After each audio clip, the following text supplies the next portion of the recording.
नर आणि 1000 मादी त्यांना पकडायचं आणि वेगळं करून ठेवायचं.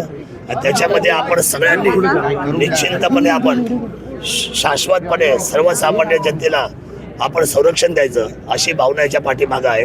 बाकी कोणत्याही उपाययोजना जे अधिकारी सुचवतात त्या सगळ्या फेल्युअर आहे. त्याच्यामध्ये वेळ जाईल, त्याच्यामध्ये पैसा जाईल अशी माझी आग्रहाची मागणी आदरणीय सगळ्या संपूर्ण गव्हर्नमेंटला आहे, सरकारला आहे. बिबटे जे आहेत ते शहरातही यायला लागले आहेत, नागपूरसारख्या शहरात येतात. जरूर करा, हे सगळे शेतामध्ये राहतात, हे सगळे शहरामध्ये वावरतात. त्यामुळे मला असं वाटतं की हे सगळे बिबट जे आहेत ते आता नागरी वस्तीमधले आहेत. त्यामुळे त्यांचा अरण्याचा आणि जंगलाचा काही प्रश्न राहिलेला नाही. आणि म्हणून बिबट आपत घोषित केला पाहिजे, म्हणजे एमर्जन्सी लावली पाहिजे या बाबतीमध्ये. आणि आपण तातडीने त्याच्यासाठी उपाययोजना म्हणून 2 रेस्क्यू सेंटर बनावे.